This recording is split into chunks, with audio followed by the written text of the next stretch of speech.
Everyone, good morning and welcome back to a new video again. So आज का जो video है वो है फार्माकोलॉजी असाइनमेंट के एक टॉपिक के लिए एंड टॉपिक है इंट्रोडक्शन टू टॉक्सिसिटी स्टडीज़।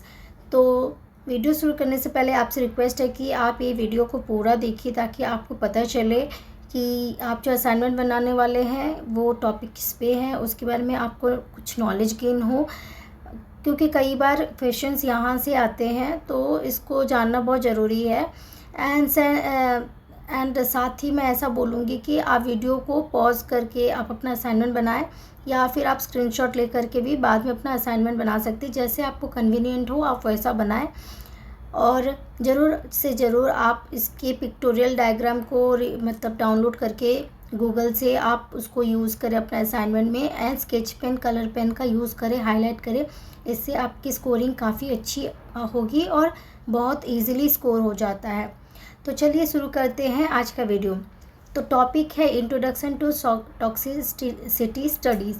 तो this is very important actually.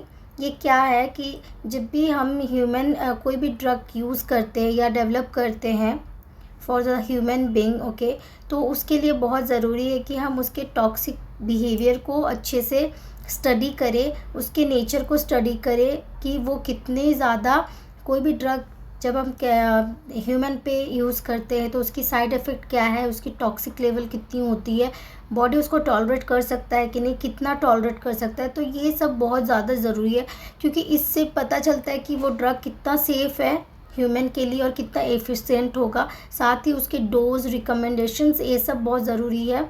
Allergy वगैरह, साइड इफ़ेक्ट, ये सब काफ़ी इम्पॉर्टेंट है फॉर ह्यूमन।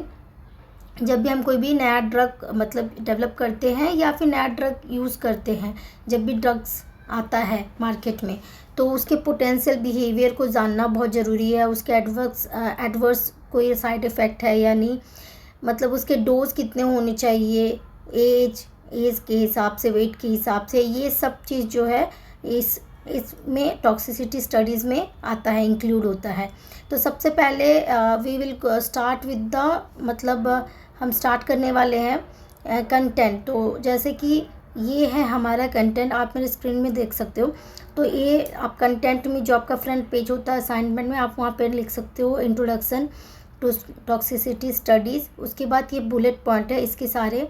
फिर है टाइप्स, जैसे कि आप देख सकते हो ना, ये जो है ये हमारा इंट्रोडक्शन है। फिर उसके नीचे है दो बुलेट पॉइंट है। फिर यह है आपका टाइप्स है, ठीक है। उसके बाद उसके टाइप्स के बारे में बताया गया है। फिर मेथड एंड प्रोटोकॉल्स है। फिर उसके बाद फिर नीचे ये सारे बुलेट पॉइंट है, 3 बुलेट पॉइंट है। फिर है regulatory framework and ethical considerations. फिर एप्लीकेशंस है। फिर कंक्लूजन रेफरेंसेस है। तो ये सब जो है आप अपने कंटेंट में लिख सकते हो। एंड उसके बाद अभी हम स्टार्ट करने वाले हैं एक्चुअल टॉपिक। तो इंट्रोडक्शन जैसे कि मैंने आपको ऑलरेडी बता दिया है कि ये adverse nature, safe dose, efficiency, potential behaviour of the drug, ये सब के लिए काफ़ी ज़रूरी है कि हम उसके टॉक्सिसिटी बिहेवियर को स्टडी करें, हमें पता हो कि ड्रग का नेचर कैसा है। उसके बाद है ये इम्पोर्टेंस में भी आपको वही मिलेगा, मतलब उसको थोड़ा और डिटेल में बताया गया कि उसकी इम्पोर्टेंस क्या है हमारे फार्मेसी और नया ड्रग जो हम डेवलप करते हैं उस जर्नी में कितना इम्पोर्टेंट रोल प्ले करता है। फिर है हमारा basic principle and role in safety evaluations. Human की सेफ्टी के हिसाब से ड्रग कितना सेफ़ है, जो भी ड्रग हम डेवलप कर रहे हैं या फिर हमारा ये इंटेंशन है कि वो ह्यूमन पे यूज़ होगा तो वो कितना ज़्यादा सेफ़ है। तो ऐसा है कि ये सब कंसिडर किया जाता है। पहले तो ऐसा नहीं है कि इंसान पे पहले ही हम यूज़ करते हैं। सबसे पहले हम इन विट्रो जो होता है उसकी स्टडी होती है। इन विट्रो मतलब होता है सेल स्ट्रक्चर या टिश्यू के ऊपर स्टडी करना, लेकिन वो लिविंग ऑर्गेनिजम्स के अंदर में नहीं होता है। जैसे कि टिश्यू का कोई पार्ट या फिर सेल का कोई पार्ट जो है ह्यूमन या एनिमल जो भी है उसका निकाल के हम टेस्ट ट्यूब में डाल के फिर उसकी वहाँ पे ड्रग इंड्यूस करके उसकी स्टडी करना होता है। फिर होता है इन वीवो मतलब होता है लाइफ एनिमल, उसके ऊपर ड्रग्स का यूज़ करके देखा जाता है कि वो कैसा बिहेव कर रहा है, कैसा मतलब उस एक्सपेक्टेड रिजल्ट दे रहा है कि नहीं। ये सब हम करते हैं लाइव मेडिकल मतलब एनिमल्स के ऊपर में। फिर है हमारा टाइप्स ऑफ टॉक्सिसिटी स्टडीज़। इसके कितने सारे टाइप्स हैं, तो आप देखोगे कि इसके मेनली जो इसे डिवाइड किया गया है वो है एक्यूट, सब क्रॉनिक एंड क्रॉनिक में। तो इसके बारे में यहाँ पे विस्तार से बताया गया है। तो फ्रेंड आप स्क्रीनशॉट भी ले करके रख सकते हैं, या फिर आप चाहो तो आप वीडियो पॉज करके भी आप अपना असाइनमेंट कंप्लीट कर सकते हो। जैसा आपको ठीक लगे आप वैसा कर सकते हो। तो यहाँ पे टॉक्सिसिटी स्टडीज़ के बारे में बताया गया है, इसके बारे में इन डिटेल दिया गया है। नेक्स्ट हमारा टॉपिक है सब एक्यूट टॉक्सिसिटी, तो इसके बारे में यहाँ पे बताया गया है। नेक्स्ट है हमारा सब क्रॉनिक। मैं धीरे धीरे स्क्रॉल कर रही हूँ ताकि आपको भी ईजी हो स्क्रीनशॉट लेने में या फिर पॉज करने में। तो सब क्रॉनिक के बारे में बताया गया है। फिर हमारा है क्रॉनिक टॉक्सिसिटी स्टडीज़।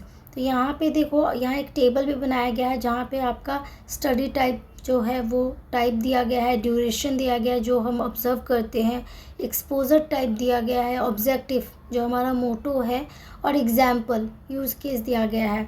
ये बहुत अच्छे से यहाँ पे इस टेबल में डिस्क्राइब किया गया है, ये 4 या 5 जो हमारा टाइप्स है उसके बारे में। फिर आता है हमारा मेथड्स एंड प्रोटोकॉल्स। जब भी हम टॉक्सिसिटी के लिए टेस्टिंग करते हैं, स्टडी के लिए हमें टेस्टिंग करनी होती है, राइट। जब भी न्यू ड्रग डेवलप होता है तो उसमें मेथड्स या प्रोटोकॉल्स जो है वो हम फॉलो करते हैं। तो इसमें वही बताया गया इन विट्रो, जो कि मैंने आपको बताया। इन विट्रो मतलब होता है कि लिविंग सेल या टिश्यू पे यूज़ किया जाता है, टेस्टिंग किया जाता है, but it is not inside the living organisms, but the cells and the tissue are taken into a test tube, और वहाँ पे इसकी टेस्टिंग होती है। तो ये ऐसा है। फिर है भी इन विवो, जो कि हमारा लाइफ एनिमल होता है, रैबिट, डॉग, पिग्स या रैट, इन पे जो है हमारा टेस्टिंग किया जाता है। और फिर है ये प्रोटोकॉल्स है, ठीक है। ये प्रोटोकॉल्स है, गाइडलाइंस है कि कैसे हमें करना चाहिए, डोज सिलेक्शन कैसे करना है, डोज का प्रोसीजर कैसा करना है, मेडिसिन इंड्यूस जब कर रहे हैं उसका मेथड क्या होता है, तो होना चाहिए। तो इसके बारे में यहाँ पे बताया गया है। फिर है हमारा एनिमल सिलेक्शंस, मतलब हम कौन से एनिमल को सिलेक्ट करें, जैसे कि पिग करना है, डॉग करना है या करना है। तो based on the requirement we select the animals, okay. तो कैसे उसमें भी हमारा देखा जाता है कि कौन से मतलब एनिमल जो है हेल्दी होना चाहिए, और एज उसका और वेट, ये सब जो है ये सब भी कैलकुलेट किया जाता है जब भी हम एनिमल को सिलेक्ट करते हैं। फिर उसका ऑब्जर्वेशन पैटर्न्स, जब ऑब्ज़र्व करने का ये पैटर्न्स है, ये पैरामीटर्स है, तो ये सारे भी हमें सिस्टमेटिकली जो है रिकॉर्ड करना होता है टाइम टू टाइम। जैसे पहले कैसा था, बाद में टेस्टिंग के ड्रग इंड्यूस करने के बाद कैसा बिहेवियर है, तो ये सारा जो है ये parameters we need to note it down. तो ये टेस्टिंग के दौरान किया जाता है। ये है हमारा toxicity endpoints and dose response relationship. तो यहाँ पे जो है ये एग्जाम्पल, मतलब ये अच्छे से मतलब इन डिटेल बताया गया है, तो आप इसको भी अपने असाइनमेंट में मेंशन कर सकते हैं। नेक्स्ट है हमारा regulatory framework and ethical considerations. मतलब ऐसा है कि एक गाइडलाइंस होता है गवर्नमेंट की तरफ से, या फिर आप फार्मेसी काउंसिल की, मतलब ड्रग जो डेवलप करता है FDA वगैरह, ये सारे मतलब जो भी है फार्मेसी काउंसिल ऑफ इंडिया, जो भी रिस्पॉन्सिबल ऑर्गेनाइजेशंस हैं या काउंसिल है, वहाँ से जो हमें फ्रेमवर्क मिलता है रेगुलेटरी, जो भी हमें गाइडलाइंस मिलती है उससे हमें फॉलो करना होता है, उसी के अनुसार ही हमें टेस्ट करनी होती है। जैसे कि फॉर एग्ज़ाम्पल उसमें साफ साफ लिखा गया है कि हमें एनिमल को बहुत हाइजीन मेंटेन करना है, लैब का गुड लैब प्रैक्टिस करना है और हाइजीन मेंटेन करना है। एनिमल्स को हम हर्ट नहीं कर सकते, सफरिंग्स नहीं करा सकते ज़्यादा, और we need to follow all this things कि हमारे टेस्टिंग की वजह से हम इनह्यूमन एक्टिविटी नहीं कर सकते हैं, तो that we need to take care of. तो ये आप उसमें इन डिटेल आप लिख सकते हो। इसके बारे में ही ये 3R प्रिंसिपल है, ये बहुत मतलब ये बहुत फेमस है, मतलब बहुत इम्पॉर्टेंट है ये टॉपिक। इसको आप ज़रूर अपने असाइनमेंट में इंक्लूड कीजिए। 3R प्रिंसिपल जो भी है, रिप्लेसमेंट, रिडक्शंस एंड रिफाइनमेंट, ये 3R बहुत ही ज़्यादा इम्पॉर्टेंट है। जब भी हम एथिकल कंसिडरेशंस करते हैं ये ज़रूर आता है, और ये एग्ज़ाम में भी कई बार आता है, तो ये आप ज़रूर अपने असाइनमेंट में इंक्लूड करें। फिर हमारा applications and importance of toxicity studies, ये इसके बारे में बताया गया है जो भी है, तो इन डिटेल है, तो आप इसको भी अपने असाइनमेंट में इन शॉर्ट या फिर एज इट इज़ जैसा आपको सही लगे वैसे आप इंक्लूड कर सकते हैं। फिर है कंक्लूजन्स और रेफरेंसेस। वही कंक्लूजन्स में वही है ओवरऑल कि ये क्यों इम्पोर्टेंट है और इससे हमें क्या फ़ायदा होगा इस टाइप की स्टडी से। तो ये सारा जो है एक रिकैप है, आप उसको अपने असाइनमेंट में लिख सकते हैं। और रेफरेंसेस ये जो है, ये रेफरेंसेस कहाँ कहाँ से है इसमें से भी आप लिख सकते हैं। तो thank you friend, I hope आपको ये वीडियो सही अच्छा लगा होगा और इसकी जानकारी भी आपको बहुत हेल्प करेगी, आई होप सो। तो थैंक यू वेरी मच। और अगर आपको वीडियो अच्छा लगे तो अपने दोस्तों के साथ शेयर कीजिए और लाइक सब्सक्राइब कीजिए and please support me. Thank you.